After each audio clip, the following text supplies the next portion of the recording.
خوێنەران و بینەرانی ئاژانسی نوژنها سڵاوتان لەبێت وەک بینیمان لە 27 شوبات و 9 تەمموزی ئەم ساڵدا لەلایەن ڕێبەری گەلی کورد عەبدوڵڵا ئۆجەلان بە مەبەستی پرسی ئاشتی لە 11 تەمموزی ئەم ساڵدا بە ئامادەبوونی کۆمەڵێک گەریلا کە لە 15 ژن و 15 پیاو پێک هاتبوون بە مەراسیمێکی شکۆمەندانە لە شاری سلێمانی لە ئەشکەوتی جاسەنەوە چەکەکانی خۆیان وەک نیازپاکیەک بۆ پرسی ئاشتی سووتاند. سووتاندنی چەکەکان لەلایەن گەریلایانی پەکەکەوە نیازپاکی گەلی کورد نیشان دەدات بۆ پرسی ئاشتی لە تەواوی ڕۆژهەڵاتی ناوەڕاستدا کە لەلایەن ڕێبەری گەلی کورد عەبدوڵڵا ئۆجەلان و پەکەکەوە پێشنیار کراوە ڕەگ و ڕیشەی پرسی ئاشتی لەلایەن ڕێبەری گەلی کورد عەبدوڵڵا ئۆجەلان و پەکەکەوە دەردەخات بۆ تەواوی ڕۆژهەڵاتی ناوەڕاست بۆ ئەم مەبەستەش تەواوی سیاسەتمەداران و نووسەران و لایەنە پەیوەندیدارەکانی تەواوی پارچەکانی کوردستان هاوکاری و هەماهەنگی خۆیان بۆ ئەم پرسە دەردەبڕن. سڵاوت لەبێ شلێرخان، ئێمە ئەمانەوێت بۆ خوێنەران و بینەرانمان خۆتان بناستێنن و ناوی خۆتان و بە پۆستەکەتان چییە؟ سەرەتا بەخێراتتانەکەم. من شیلێر شەید غەفور، ئەندامی پەرلەمانی کوردستان خۆلی شەشەم و لە کاری سیاسیشمدا ئەندامی ئەنجومەنی پشتیوانی یەکێتی نیشتیمانی کوردستانم. زۆر باشە. شلێرخان، ئێمە بە یەکەم پرسیارمان دەست پێ ئەەکەین ئایا لایەنی سیاسی لە باشووری کوردستان و بە تایبەتتر یەکێتی نیشتمانی کوردستان تا چەند لە پرسی ئاشتی دەڕوانێت؟ ئێمە ئەزانین کە پرسی ئاشتی هەیە لە باشووری کوردستاندا و هەروەها پرسی ئاشتی لەلایەن ڕێبەر عەبدوڵڵا ئۆجەلانەوە پێشکەشکرا و پێشنیار بکرا. ئایا وەکو یەکێتی نیشتمانی کوردستان تا چەند هەماهەنگن یاخۆد تا چەند پشتیوانن و ئێمە ئەزانین کە تەنها پرسی ئاشتی لە باکووری کوردستان و باکووری کوردستان و تورکیا ناگرێتەوە. ئایا تا چەند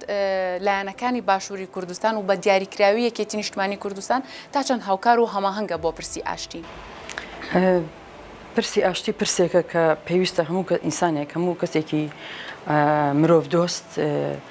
و کەسێک کە لە خەم خەڵکەکەی و میلەتەکەی بێ پشتیوانی بکە. پرۆسی ئاشتی خۆشبەختانە کە ئێستا لە ئارادایە و لە باکووری کوردستان کەشێک دروست بووە، کەشێکی وا دروست بووە کە پێویستی ئاشتی بۆ کورد بووەتە ضرورەتێک بۆ ئەوەی کە ئاشتی لە سنوورەکەی بەرقەرار بێت، بۆ ئەوی لە ناو تورکیا سەرجەمگەران بتوان بە ئاشتی بژین. پێویستە پرۆسی ئاشتی لەگەڵ کووردا بەڕێوە بچێ. ئەمە دەسەڵاتدارانی تورکیا، سیاسەتمەدارانی تورکیا گەیشتونێتە ئەو قەنەعەتی کە بە زەبر و زەنگ ناتوان گەلی کورد بتوێنەوە، ناتوان گەلی کورد سەرکوت بکەن و بۆ کۆتایی هێنان بەو کێشانە پێویستە بگەنە ئاشتی لەگەڵ گەلی کووردا. و بانگەوازی ئاشتی لەلایەن بەڕێز عەبدوڵڵا ئۆجەلان ئێمە پشتیوانی لێ ئەەکەین. بە باوەڕی من هەموو کوردێکی کوردپەروەر و مرۆڤ دۆست و بە ئیمان بە قەزەی کوردی پشتیوانی لە پرۆسی ئاشتی ئەکا، لەبەرەوەی هەرگیز هیچ گەلێک و بە تایبەتی گەلی کورد کە گەلێکە بڵین گەلێکی چەساوەیە زیاد لە 100 ساڵە پارچە پارچە کراوە، مافی ئەوخرێ ئەچەوسێنرێتەوە بە تایبەتی لە باکووری کوردستان تەنانەت ناسنامەی خۆی وەکو نەتەوەی خۆی پێڕەوا نابینن، حاشایان لەوە ئەکرد کە گەلێکەوێ کەسێکە بێ بەناوی کوردەوە زمانێکەوێ بەناوی زمانی کوردی. بۆ ئەوان زۆر گرنگە کە لە پرۆسی ئاشتیە گەشە ئەکەن، ئەتوان کار بکەن بۆ مافەکانیان بە تایبەتی لە ڕۆژگاری ئەمڕۆدا کە خەباتی چەکداری زۆر سنووردار کراوە، یعنی تەکنۆلۆژیای شەڕ و پێکدادان ئەوەندە پێشکەوتووە کە ئێمە ناتوانین لە ڕووی چەکداریەوە لە ڕووی ئەوەوە کە بتوانین سەربازی بتوانین مافەکانی خۆمان بەدەست بێنین بە پێچوانەوە لە بواری مەدەنی، لە بواری دیموکراسی، لە بواری گەشەپێدانی مافی تاکەکان و مافی گەلان. لەم بەوارەیە ئێمە ئەتوانین مافەکانی گەلەکەمان بەدی بێنین، ئەتوانین زیاتر کار بکەین بۆ ئەوەی کە قەزێکەمان بەرەو پێشبەرین. لەبەر ئەوە ئێمە لە باشووری کوردستان و بە تایبەتی یەکێتی نیشتیمانی کوردستان و لایەنە سیاسەکانی تریش خۆشبەختانە پێشوازیان کردو لە پرۆسی ئاشتی و ئەوەی کە لەناو سلێمانی یەکەم هەنگاو یەکەم پرۆسی چەکدانان یەکەم هەنگاو لە جاسەنە لە سلێمانی دەستی پێکرد. ئەوە پشتیوانیەکی بەڵگەیەکی حاشانەویستەوەی کە پشتیوانیەکی تەواو هەیە بۆ ئەو پرۆسەیە و ئێمە وەکو یەکێتی نیشتیمانی کوردستان پشتیوانی تاوەتی لێ ئەەکەین بە قەناعەتەوە لە ئاشتیە هەموو گەران ئەتوان بە ئاشتی پێکەوە بژین و پێکەوە ژیان پەرەی پێ بدرێ. زۆر باشە. شلێرخان ئێمە وەکو جەنابیشت ئاماژەت پێکرد لە 11 تەموزی ئەم ساڵدا لە ئەشکەوتی جاسەنە لە 15 ژن و 15 پیاوی گەریلای پەکەکە بە چیاکەیدا هاتنە خوارەوە بە نیازپاکی خۆیان ڕاگەیاند. لە دوای ئەوەی کە ڕێبەرەکان پێیوتن کە چەک دابنن بۆ پرسی ئاشتی چەکەکانیان سووتاند و بە هەمان شێواز دووبارە گەڕانەوە کە ئەمە نیازپاکیەکی تەواوە بۆ پرسەکە یاخود نیازپاکیەکی تەواوی کووردا بۆ تەواوی ڕۆژهەڵاتی ناوەڕاست و بە دیاریکراوی بۆ دەوڵەتی تورکیا کە ئێمە ئەزانین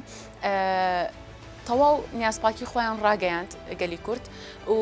چەکەکانیان سووتاند. ئایا چ پێشنیارێک ئەکرێت بۆ دەوڵەتی تورکیا و ئایا تورکیا چاوەڕێی چی لێ ئەکرێت لە مەودوال؟ طبعا یەکەم هەنگاوی چەکدانان یەکەم هەنگاوە بۆ نیەت پاکی ئەو دەست پێشخەریش دیسانە و کورد ناوێتی کە برادەرانی پەکەکە ئەو هەنگاویانە دەستخۆشییان لێ ئەەکەین دووبارە و ئەوە یەکەم هەنگاوە بەڵام پرۆسەکە زۆر لەوە درێژخایەنترە زۆر لەوە قوڵترە کە ینی تەنها بەم هەنگاوە کارەکان تاوا نابێ ئەبێ دووبارە دەوڵەتی تورکیا نیازپاکی خۆی بسەلمێنێ و نیەتی خۆی وازح بکات هەنگاو بنێ هەنگاوی کردارێکی بنێ بۆ ئەوەی کە ئەم پرۆسی بەرەو پێش بچێ هەنگاوی دواتر ئەوەی کە ئەکرێ بکرێ ئەوەیە بەڕاستی لە ڕووی یاسایی دەستوری و مافەکانی گەلی کورد ئیشی بۆ بکرێ بۆی لە ڕووی یاسایی دەستوریەوە مافەکانی گەلی کورد لە ناو دەستورا بچەسپێ وەکو چۆن ئێمە لە باشوور مافەکانمان وەکو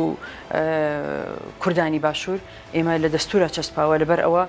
تا حدێکی زۆر پارێزراوین ئەتوانین بڵین مافەکانمان پارێزراوە بە هەمان شێوە لە باکووری کوردستانیش ئەبێ بە هەمان شێوە بێ ئەبێ خەباتی مەدەنیە تەبان ئەمە گۆڕینی خەباتەکەیە لە خەباتی سەربازیەوە بۆ خەباتی مەدەنی لە خەباتی مەدەنیە یاسا دەور ئەبینی یاسا بڕیار ئەدا یاسایە کە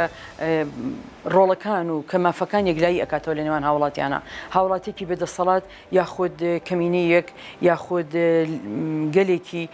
گەلێک لە ناو وڵاتێکە بەچی مافەکانی پارێزرێ بێگومان بە یاسا بە دەستور لەبەرەوە ئەبێ خەباتی مەدەنی بە یاسا و بە دەستور مافەکانی گەلی کورد دابین بکە و وەکو گەلێکی ڕستن و گەلێکی سەرەکی لە ناو تورکیا مامەڵی لەگەڵا بکرێن نەک وەکو ئەوەی کەمینەیەک بێ وەکو ئەوەی کە ئەمە گەلێکی یەکەم هەیە ئەمان گەلی دووە من نەخێر ئەبێ گەلێکی سەرەکی بێ زمانی کوردی زمانێکی سەرەکی بێ هاوشانی زمانی تورکی و مافەکان بە مەدەنی پارێزراو بێ لە یاسا و لە دەستورە ئەوە هەنگاوێکە کە ئەبێ بەڕاستی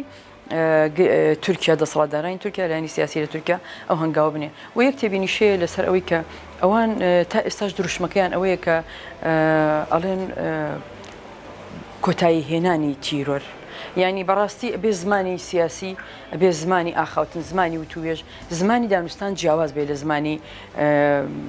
لە زمانی کە تۆ ئەتەوێ تەسعید بکەی بە شەڕ و بە ئاژاوە ئێمە کاتێکە لە پرۆسی ئاشتیین ئەبێ تێبگەی ئەمە تیرۆر نەبوو ئەمە خەباتێکی گەلێکی چەساوە بووە لە پێناوی وەرگرتنەوەی مافەکانی خۆی خەباتی گەلێکی ستەم لێکراوە بووە بۆ وەرگرتنەوەی مافەکانی خۆی بۆ پاراستنی مافی هاوڵاتی بوونی مافی نەتەوەکەی مافی گەلەکەی لەبەرەوە ئەو زمانە ئەبێ سیاسەتمەدارانی تورکیا ئەبێ ئەو زمانە بگۆڕن و ئەبێ هەنگاوی کردارێکی بنێن بۆ ئەوەی کە پرۆسی ئاشتی بەرەو پێش بچێ هەروەها پێویستە لایەنانی ئاشتی خوازی ئەنی پێویستە بەڕاستی تەرەفێکی سێهەمە بێت یاخود ئەو لایەنانی کە ئاشتی پارێزن لە جیهاندا کار بکەن بۆی کە پرۆسی ئاشتی لە باکووری کوردستان سەر بکەوێت لەبەرەوەی ئەمە تەنها پابند نیە ینی تەنها پەیوەست نییە بەوەی کە گەلی کورد ئاشتی ئەوێ بەڵکو کاتێک کە مافەکانی گەلی کورد ئەپارێزرێ لە تەنها نەک لە باکوور بەڵکو لە ڕۆژهەڵات لە ڕۆژ ئاوا ینی کاتێک کە مافی ئەم گەلە ئەدرێ و ئەم گەلە ئارام ئەگرێ بۆ خەباتەکەی خۆی ئیتر خەباتەکەی گۆڕێ بە خەباتێکی مەدەنی ئەو جەوەی بۆ فەراهەمە بێ ئەتوانین بڵین لە سنوورەکەیە لە ڕۆژهەڵاتی ناوەڕاستە ئەبێ پرۆسێکی ئاشتی بەڕێوە ئەچێ ئارامی بۆ ئەو گەلانەش دابین ئەکرێ ینی بۆ منە بۆ گەلی فارس بۆ گەلی تورک بۆ گەلی عەرەب کاتێک کە ئێمە بڵین گەورەترین گەلین کەمە دەوڵەتی خۆمان نییە کاتێک کە تۆ ئەم گەلی کورد لە هەر پارچێک لە وڵاتانە کە هەیە ئارامی وەرئەگرێ مافی خۆی ئەدرێتێ مافی خەباتی مەدەنی پێ ئەدرێ ڕێز خواستەکانی ئەگیرێ بە تەئکید ئەمە ئارامی هێنێ بۆ وڵاتەکانیان و ئارامیش لە وڵاتانەیە دروست بە تەئکید کاردانەوە ئەبێ بۆ سەر ڕۆژهەڵاتی ناوەڕاست و ئەمە بەرەو پێشچوونی پرۆسێکی زۆر دوور و درێژ ئەبێت لە ناو جیهانیشە کە پەرە بە ئاشتی بدرێت زۆر باشە وەکو ژنێک کە پەرلەمانتاری یەکێتی نیشتمانی کوردستانی جەنابتان ئایا ئەم پرسیارم بۆ جەنابتان بەو شێوازە ئەبێت ئایا ژنانی باشووری کوردستان تا چەند ڕۆڵیان هەبووە یاخود پێویست ئەکات تا چەند ڕۆڵیان لە پرسی ئاشتیدا هەبێت چونکە ئێمە ئەزانین جەنگ ڕوو بکاتە هەر جێگایەک زەرمەندی یەکەم ژن ئەبێت و ساڵانی پێشووتر ئێمە بینیمان کە هێرشەکان یاخود جەنگەکان چی بەسەر ژنانداهێنا هەر لە ئاوارە بوونیان و لە دەست درێژیەکان بۆ سەریان و لە جینۆسایدکردنیان ژنی کورد تا چەند ئەتوانێت ڕۆڵی هەبێت لە پرسی ئاشتیدا و تا چەند گرنگە ڕۆڵی هەبێت ئێمە وەکو ژنانی کورد ئەگەر ڕۆڵەکە باز بکەین لە مانگی پێنجە تقریباً لە 27 بۆ 25 بوو مانگی ئایار ژنانی ئازاد لە باکوور لەگەڵ ژنانی دەمپارتی کۆنگرەیەکیان بەست بۆ پشتیوانی ئەم پرۆسی ئاشتیە هەر بۆ هەمان مەبەست هاتن لێرە قسەیان لەگەڵ ئێمە کرد و قسەیان لەگەڵ پەرلەمانتاران و لەگەڵ یەکێتی پەرلەمانتارانی کوردستان لەگەڵ ژن خاتونەکان کردهبوو بۆ ئەو مەبەستە ئێمە بۆکو بەڵگەی کە ژنانی باشوور و بە تایبەتی پەرلەمانتارانی ژن لە باشوور چۆن پشتیوانی لەو پرۆسەیەکەین نزیکەی 6 ژن ئێمە لێرە ڕۆیشتین بۆ ئامەد بۆ پشتیوانی لەو پرۆسەیە یعنی ئەمە خۆی بەڵگەیەکە لەسەرەوەی کە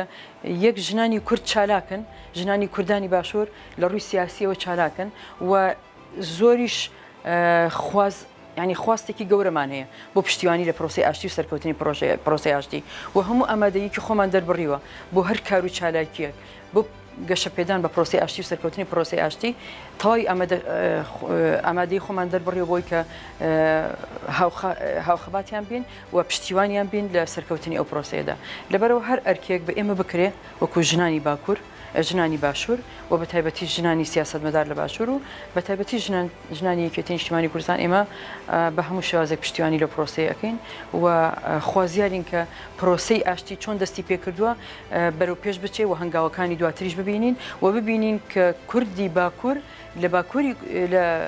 تورکیا بەڕاستی بە مافەکانی خۆی بگادووە لە خەباتی مەدەنیە بەردەوام بێ بۆی دووبارە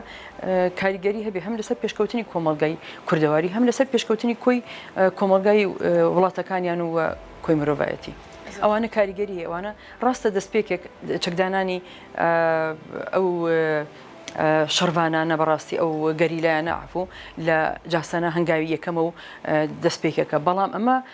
پرۆسەیەکی زۆر گەورەیە ئەکرێ ئێمە هەموو ئاشتی خوازان هەموو ئەوانی کە بە دوای ئاشتیەوەن پشتیوانی لە ئاشتی و لە پێکەوە ژیان ئەکەن لە دنیادا ئەکرێ هەر هەمومان تەباو هاوکار بین دەست بدەینە ئەو پرۆسی ئاشتیە و پێکەوە پرۆسی ئاشتی سەر بخین چکەمە پرۆسەیەکی گەورەیە و پرۆسەیەکی دوور و درێژخایەنە ئێمە وەکو ژنانی باکوور وەکو پەرلەمانتارانی ژن بەڕاستی پشتیوانی لە هەموو پرۆسەیەکی ئاشتیەکەین.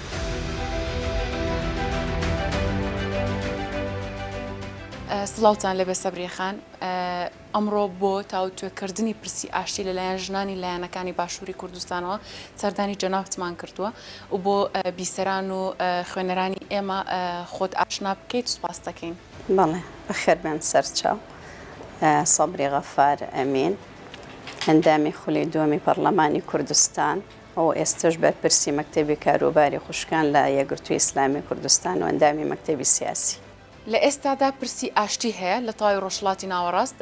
ئێمە بینیمان لە 27 شوباتدا عەبدوڵڵا ئۆجەلان پرسی ئاشتی پێشنیار کرد و داوای لە گەریلایانی پەکەکە کرد لە پارتی کرێکارانی کوردستان کە پرسی ئاشتی ڕابگەن و چەکەکانیان بۆستێنن یاخود شەڕ بۆستێنن بۆ ئەم بابەتە لە 11 تەمموزدا گەریلایانی پەکەکە بە ئامادەبوونی 15 ژن و 15 پیاو چەکەکانیان سووتاند ئەو ئەمەش لەبەر چاو چەندین لایەنی سیاسی تەواوی ڕۆژهەڵاتی ناوەڕاستدا ئەم کارە ئەنجامدرا و لایەنەکانی باشووری کوردستانیش بێبەش نەبوون لە بینینی ئەم دیمەنە و شاید حاڵی مێژوو بوون لە ئێستادا نیازپاکی گەریلایەن و هەروەها نیازپاکی کورد بۆ پرسی ئاشتی پێشنیار کراوە لە ئێستادا چی چاوەڕێ لە تورکیا ئەکرێت؟ بەڵێ ئەڵبەتە ئەوەی کە بینیمان لەو مۆبادرەیە کە دەستی پێکرد لە تورکیا و بەتابەتی لەلایەن دەوڵەت باخچەلیەوە بۆ مەسلەی ئاشتی لەو کات و ساتە زۆر هەستیار و ناسکانەی کە ڕۆژهەڵاتی ناوەڕاست پیاتێ پەڕەبێ کە پێم وایە دەستپێک بووە پرۆسی ئاشتی لەو کاتە هەم مۆبادرە لەلایەن ئەوانەوە لەلایەن دەوڵەتی تورکیاوە و بە هاتنە پێشەوەیکی گەرم و هەم وەڵامدانەوەی بەڕێز عەبدوڵڵا ئۆجەلان بەڕاستی بۆ ئەو دەست پێشخەری ئاشتیە و هاتنە سەرخەت و دوجاریشەوەی کە بینیمانەوەی کە بە هەنگاوە کرداریەکان لەم مدە زەمەنیا بینرا کە چەندین دانیشتن و سەردان و دوجار ئەوەی کە ئەخیر هەنگاو بووە لە 11 مانگا بینیمان دانانی چەک یاخود سووتاندنی چەکەکان وەکو نیازپاکی گەریلا بەرامبەر بە دەستپێکردنی پرۆسی ئاشتی بە شێوازێکی کردداری ئەمانە هەمووی هەنگاوانێکن بەڕاستی جێگەی دڵخۆشین چونکە قەنەعەتمان وایە خەبات بەپی سەردەم و کات و زەمەنە بێ ئینسان گۆڕانکاری بەسەرابێنێ ئەو وەڵامدانەوە ئەرێنیە جوانەی بەڕێز ئۆجەلان بۆ مەسەلەی ئاشتی بە شێوازێکە چەک هەتا ئێرە ڕۆڵی خۆی بینی بەڵام ئیتر شێوازی ممارەسەکردنی بەدەستهێنانی مافەکان و گەیشتن بە ئاسۆیەکی ڕۆشن بۆ داهاتووی گەلت ئەشێ شێوازی ممارەسەی کاری خەباتت بگۆڕی کە سەردەمی ئێستا سەردەمێکی زیاتر ئاشتیە سەردەمێکی مامەڵەکردنە بە حیوار و گفتوگۆ و ئاشتیانە بەدەستهێنانی مافەکان ئەگەر چی ئێمە بەڕاستی شەڕ لە مودەیەکی کەم و لە وەختێکی دیاری کراوە دەستکەوتێکی وەختی بەدەستهێنا بێ بەڵام لە کۆی مامەڵەکردن بۆ بەدەستهێنانی ماف ئەسڵ ئاشتیە بە ئاشتی ممارەسەکردنە تا بگەیتە ئەو ئاستەی کە مافی خۆت بەدەستهێنی بۆیە ئەم هەنگاوانە هەتا ئێستا جێگەی دڵخۆشین کە قەنەعەتمان وایە مەسەلەی کورد قەزەی کوردی وابەستێ لە هەر چوار پارچەکە پێکەوە یاعni گرێ دراویکی تەواوی پێکەوە هەیە ئەمڕۆ ئێمە ڕاستە لە باشووری کوردستانە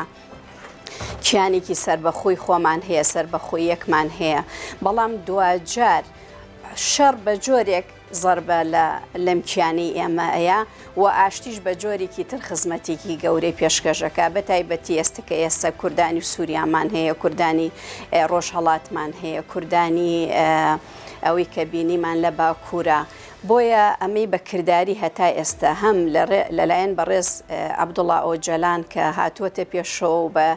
گەرمی توانیوێتی بە توانم بڵێم قوڵ چوو بێتە ناو مەسەلەکەەوە خوێندنەوەیەکی وردی فکری سیاسی واقعبینانە و هەم ئەو ئیسیجابە گەرمەی کە لەلایەن دەوڵەتی تورکیاشەوە تا ئێستا بینراوە و مامەڵەکردن و خستنە بواری جێبەجێکردنەکەی تا ئێستا ئومێدبەخشێکی زۆر باشەوە ئومێد دەکەین داهاتووش کە قەنەعەتم وایە عادەتەن دەوڵەتی قوڵ دەوڵەتی عەمیقا هەنگاوەکانی هێندە بە دیراسی ورد ئەکات یان بە وردیە چێتە ناو مەسئلەکانەوە ئەوە نییە عەرزێکی وتاری ڕووکەشیانە ببێ لەوە چێ کردارەکان زیاتر ببین ڕێبۆیە ڕۆژانە بە فیعلی هەست بۆ کردارانە ئەەکەینەوە ئومێد دەکەین لە داهاتوویەکی زۆر نزیکە هەموو ئەو بەندانەیە ئەو شتانی لەسەری ڕێکەوتن بچێتە بواری جێبەجێکردن تایکێکی کورد لە ناو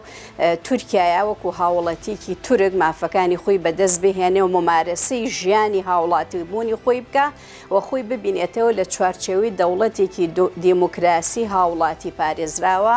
کە ئەمە ئومێدی هەموو لایەکمانە بەڕاستی ئێمە بینیمان ڕێبەری گەلی کورد عەبدوڵڵا ئۆجەلان و پەکەکە نیازپاکی خۆی ئەنجامدا بەدانانی چەکەکانیان ئوستاندنی چەکەکانیان ئەمە کۆتا نیازپاکی بوو لەلایەن پارتی کرێکارانی کوردستانەوە پێشنیار کرا بۆ دەوڵەتی تورکیا لە ئەگەری نەنانی هەنگاو لەلایەن دەوڵەتی تورکیاوە چکاری گەریەک لەسەر پرسی ئاشتی دروست ئەبێت و پێویستە کورد لە دوای ڕازی نەبوون بە پرسی ئاشتی یاخود بڵین لە دوای هەنگاو نەنانی دەوڵەتی تورکیا بۆ پرسی ئاشتی چ ئەرکێکی ئەکەوێتە سەرشان ئێمە ئومێد دەکەین بۆ ئاڕاستە نەچێ و قەنەعەتیشمان وایە ئینشاڵڵا بۆ ئاڕاستە ناچێکە نەچێتە بواری جێبەجێکردن و دوجار ئەڵین پرۆسەی بەدەستهێنانی مافەکان هەرە بە ڕێگەی ئاشتیە بێ بە ڕێگەی گفتوگۆوە بێ لە یەکتر تێگەیشتنە بێ وەگرتنەبەری پێداویستی سەردەمیەکانە بۆ بەدەستهێنانی مافەکان و گەیشتن بە خواست و ئاواتەکانت کە وەکو میلەتێک وەکو گەلێک وەکو تایکێک کە تۆشخاوەنی مافیت تەسەورێکم هەر بەم ئاڕاستی بچێوەکو لە سەرتای قسەکانیشمە ئاماژەم پێکرد بڕوا ناکەم لە شوێنێکی دەولە عەمیقا ڕووکەشانە مامەڵە لەگەڵ ئەم مەسئلانە بکرێ ئیلا دیراسی وردی کراوە پێم وایە هەنگاوە کرداریەکانیش لە لای خۆیان یعنی تەرتیباتی بۆ کرا بێت قۆناغ بە قۆناغ بچێتە بواری جێبەجێکردنەوە بۆیە ئەمە ئومێدی هەموو تاکێکە بەڕاستی هەموو پێکهاتەیەەکە کە ئەم شتانە بە ئاشتی کۆتایی بێت و هەموو گەلان بە مافی ڕاستەقینەی خۆیان بگەن لە هەر شوێنێکە هەن کە ئەوانیش هاوڵاتین خاوەنی زەوین خاوەنی نیشتیمانن خاوەنی ئینتیمان لە چوارچێوی دەستورێکی دادپەرۆرە مافەکانی هەموو لایەک پارێزراو بێت. پەیام خان خۆت بە بینەران و خوێنەرانی ئێمە بناسێنیت و ئێمە بەچی بتناسێنین؟ کاتتان باش بەخێر بێن بەسەرچاو. پەیام ئەحمەد پەرلەمانتاری خولی پێشوو خولی سێهەمی پەرلەمانی کوردستان. پەیام خان لە ئێستادا ئێمە پرسی ئاشتیمان هەیە کە 27 شوبات لەلایەن عەبدوڵڵا ئۆجەلانەوە پێشنیار کرا و بە پێشنیارکردن بۆ کۆنگرەی 12مینی پەکەکە پارتی کرێکارانی کوردستان بە بەستنی کۆنگرەیەک بوو لە ناو خۆیاندا بە پێشنیارکردنی کە چەکەکانیان دابنێن یاخود خۆیان لە چەک دابماڵن و خەباتی شاخ بکەن بە خەباتێکی سیاسی لە ناو شاردا. ئێمە ئەزانین پێشنیاری عەبدوڵڵا ئۆجەلان لە 11 تەمموزی ئەم ساڵدا لە شاری سلێمانی بە گروپێک شەروان بە بەشداریکردنیان لە مەراسیمێکی شکۆمەندانەدا چەکەکانیان سووتاند. ئەمە نیازپاکیەک بوو بۆ دەوڵەتی نیازپاکیەکی کورد بوو بۆ دەوڵەتی تورکیا کە ئەمان لە ئێستادا چەک ڕادەگرن و چەک بێدەنگ دەکەن. داماڵینی چەک بوو لە ناوبردننی چەک بوو کە ئەمە کۆتا نیازپاکی کورد بوو بۆ پرسی ئاشتی. لە ئێستادا باشووری کوردستان تا چەند هاوکار و هەماهەنگ بۆ پرسی ئاشتی و چی چاوەڕێ دەکرێت لە داهاتوودا پرسی ئاشتی بەرەو کوێ بچێت؟ دیارە پێش هەموو شتێک ئاشتی یەکێکە لە هەرە نەماسەرەکیەکانی خۆشگوزەرانی بۆ ملەتەکەت، خۆشگوزەرانی بۆ دەوروبەرت، خۆشگوزەرانی بۆ هەموو ئەوانی لەسەر کۆی زەوی. ئاشتی دیارە کورد هەر لە مێژەوە ینی پەیامەکەی ئەوە بووە هەڵگری ئاشتی بووە، ئاشتی خواز بووە. ئەگەر شەڕ یاخەی نەگرت بێ قەت خۆی داوای شەڕی نەکردووە، قەت خۆی بەرەو شەڕ نەڕۆشتووە. دیارە دوای خەباتی 40 ساڵەی پەکەکە خۆیان گەشتونەتە ئەو قەناعەتە کە ئەبێ بە شێوەیەکی ئاشتیانە بە شێوەیەکی سیاسیانە کێشەکانی کورد لە تورکیا هەل بکرێ، لە باکووری کوردستان هەل بکرێ. ئەوە شتێکی زۆر گرنگ بوو، ئیشێکی زۆر زۆر باش بوو کە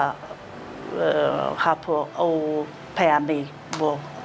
حزبەکەی خۆی نارد. ئەوانیش بە خۆش حاڵیەوە پێشوازیان نۆ پەیامە کرد و چکەکانیان سوتاند. ئەمە تەسلیم بوون نییە، بەڵکو ئەمە فرسەتێکە بۆ ئەوەی بەرامبەر بە تورکیا ئەو نیازپاکیە دەرکەن کە ئەمان ئاشتی خوازن، تیرۆرست نین، ئاشتی خوازن، بۆ ئاشتی خوازە بتوانن بە ئەوەی کە مافەکانی خۆیان بەدی بهێن. ئێمە تەنها لە باکووری کوردستان کورد تەنها داوای مافەکانی خۆی کردووە، داوای ئەوەی کردووە بە کوردی بدوێ، بە کوردی قسە بک، مەکتەبی کوردی هەبێ، لە دەستوران ناوی کورد هەبێ، کورد وەکو هاوڵاتیەکی ئاسایی دەرەجێ یەک هەر لە ئەو وڵاتە بژی. بەڵام بینیمان کە ئەوە پێشتر ئەوەیان پێ قبول نەبوو، بۆیە شەردە هەڵگیرسا، بۆیە بەردەوام کە ئەمە زەرەرێکی زۆر زۆری لە هەردوو لایەنداوە، بەڵکو لە باشووریش باجێ ئەوەی شیاوە، ڕۆژ ئاوا شەر باجێ ئەوەی شیاوە. ئەم پەیامەی ئۆجەلان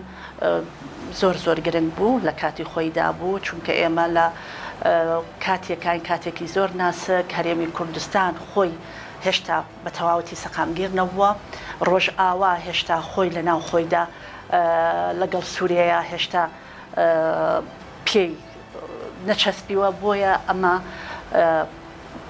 نیازپاکیەک بوو کە ئێمە ئاشتی خوازین، کە کورد ئاشتی خوازە. ئەوە بوو ئەوان چەکەکانیان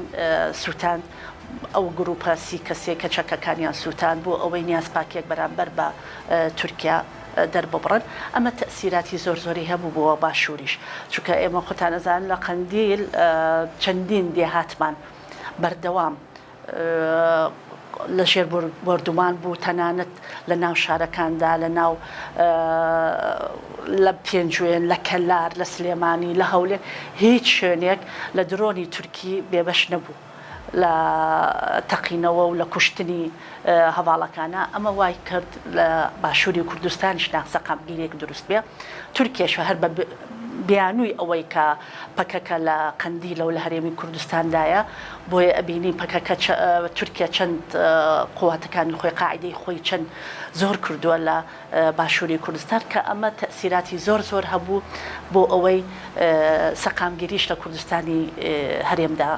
سەقامگیر نەبێت. ئایا هەبوونی پرسی ئاشتی و بنیادنانی پرسی ئاشتی تەنها گۆڕانکاریەک ئەبێت لە باکووری کوردستان و تورکیادا یان تەواوی ڕۆژهەڵاتی ناوەڕاست ئەگرێتەوە ئەم پرسە؟ دیارە ئەم پرسێکی زۆر گرنگە تەواوی ڕۆژهەڵاتی ناوەڕاست دەگرێتەوە کە تەسیراتێکی زۆری هەیە بە قەراربوونی ئاشتی لە باکووری کوردستان و لە تورکیا کە تورکیا شەر وڵاتێکی دیارە لەم ناوچەیە و باکووری کوردستان دەور تەسیرێکی زۆر هەیە لە ناوچەکەدا تەسیراتی زۆری هەیە لە ڕۆژئاوا لە باشووری کوردستان هەروەها لە ڕۆژهەڵاتیش ئەمانە ترسێکی زۆریشی هەیە یعنی بۆ خۆی تورکیا عێراق سووریا ئێران هەر هەمویان ترسی ئەوەیان هەبوو کە لە پەکەکە و لە ئەو هێزەی کە پەکەکە هەیەی و لەم ناوچەیە کە دەور و تەسیری چەند هەبووە لەسەر باشووری کوردستان و لەسەر ڕۆژئاوای کوردستان و لەسەر ڕۆژهەڵاتیش ئەمە وای کردووە بەرقەراربوونی ئاشتی لەم ناوچەیەدا زۆر هەموو لایەنەکان سوودمەند بن لەم ئاشتیە هەموو لایەنەکانیش لە هەر چوار پارچەکە زیاتر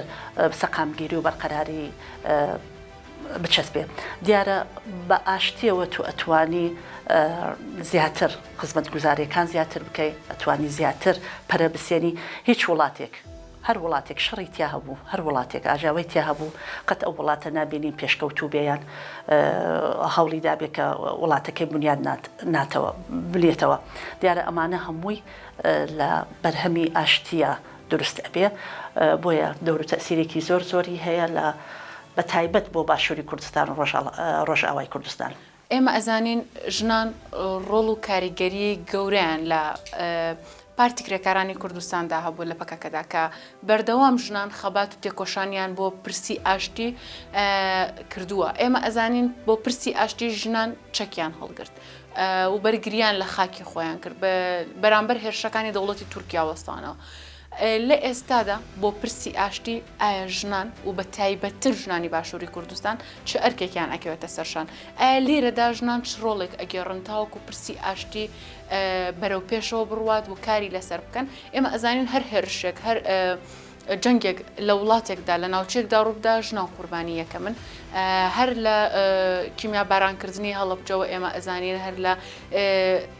شەڕی داعشەوە بگرێت تاوەکو ئێستاش هێرشەکان بۆ سەر ژنانن لێرەدا ژنان چ ڕۆڵێک بگێڕن و چۆن بە ئەرکی خۆیان هەستن لەبارەی پرسی ئاشتیەوە دیارە لە هەرێمی کوردستان بە تایبەت ئێڵێم ژنان دەوری زۆر باڵایان هەبووە هەرچەندە ژنان وەکو پەکەکە ژنانی باشووری کوردستان وەکو باکوور چەکیان زۆربەیان ینی چەکیان هەڵ نەگرتووە و وەکو ئەوان شەرەوان نەبوون و شەڕی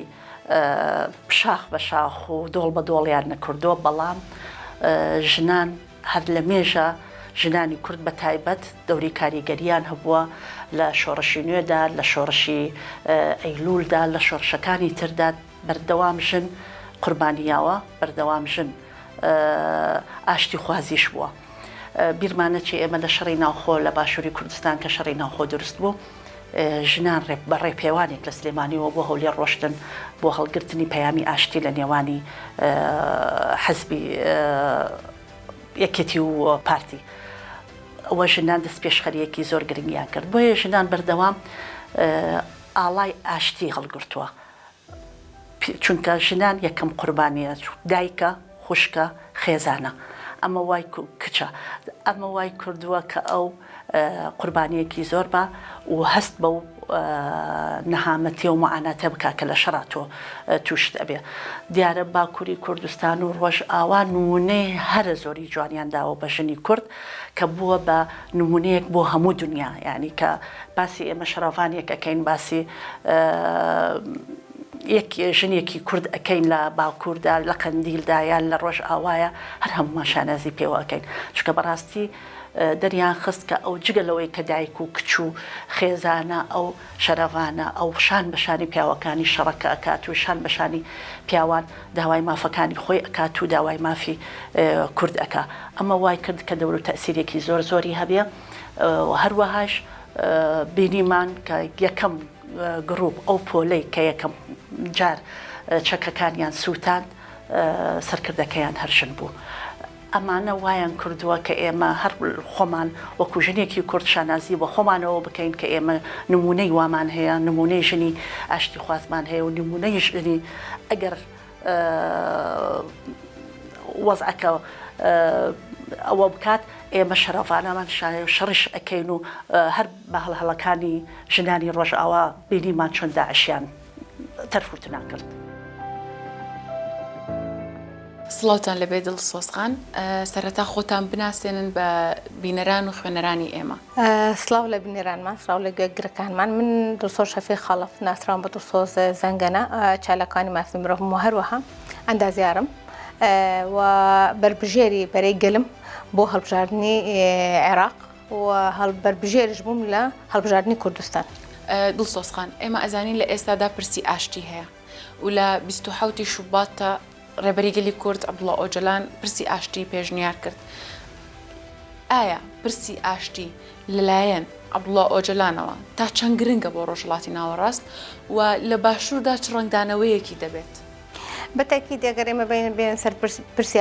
ئاشتی پرسێکی گرنگە. با ئێمە پێشتر باسی ئەوەکەین کە چەندین ساڵە کورد لە نەهامەتیدایە لە شەڕدایە و بەردەوام دژایەتی کورد دەکرێت لە لایەن خۆمان نەزانین دەوڵەتی داگیرکرد دەوڵەتی تورکیا. بەتاکید هەموو ئەمانە لە داهاتوو ئەبێ دەرەنجامێکی هەبێ و دەرەنجامەکەش هەر بە ئاشتیە بێ کۆتایی بێ بۆ ئەوەی ئەو ئاشتێ سەقامگیر بێ لە ڕۆژهەڵاتی ناوەڕاست ئەبێ کاری لەسەر بکرێ و بەڕێز ئۆجەلان کە ئەم پرسەی تەڕح کردو و سەری گرتووە تا ئەمڕۆ و چەندین هەنگاوی ناوە بەرەو ئەوەی کە بەفعلی ئەو ئاشتێ ببێتە دی ببێتە سەرمایی ئەوەی کە گەلی کورد ئیتر لە نەهامەتی بێتە دەرەوە بوو ببێتە بەڕاستی بۆ هەموو ڕۆژهەڵاتی ناوەڕاست ئەوەی کە هەنگاوەکان کە نراون بۆ پرسی ئاشتی هەنگاوێکی زۆر گرنگە بەڵام لێرە ئێمە بیرمان نەچێ ئێمە لەگەڵ دەوڵەتێکدا پرسی ئاشتیمان مفاتحە کراوە دەوڵەتێکن کە جێگای متمانە نین دەوڵەتێکن کە لەگەڵەوەی کە هەموو هەنگاوەکانی کە پێویستە لەلایەن بەڕێز ئۆجەلانەوە و لەلایەن بەڕێبەری ئەوانە جێبەجێکراوە بەڵام نابینین هیچ هەنگاوێک لەلایەن دەوڵەتی تورکیاوە بێت بۆیە ئەبێ زۆر لەوە وریاتر بین لەوەی کە ئێمە ئەو متمانەیە مطلقەمان نەبێ پێیان و ئەبێ ئەو پرسی ئاشتیە جێگای خۆی بگرێت چکە ئەو پرسی ئاشتیە نەک بۆ هەر بوو باکوور باشە بەڵکو بۆ هەموو ڕۆژهەڵاتی ناوەڕاستە و مافی کوردی تیا پارێزراوە بێت چکە ئێمە ڕۆژ بە ڕۆژ ئەبینین یعنی گۆڕانکاری هەیە گۆڕانکارێکی زۆر خێرا هەیە لە هەموو دنیا شەڕی ئێران و ئیسرائیلماندی شەڕی ئیسرائیل و رووسیاماندی و کۆمەڵێ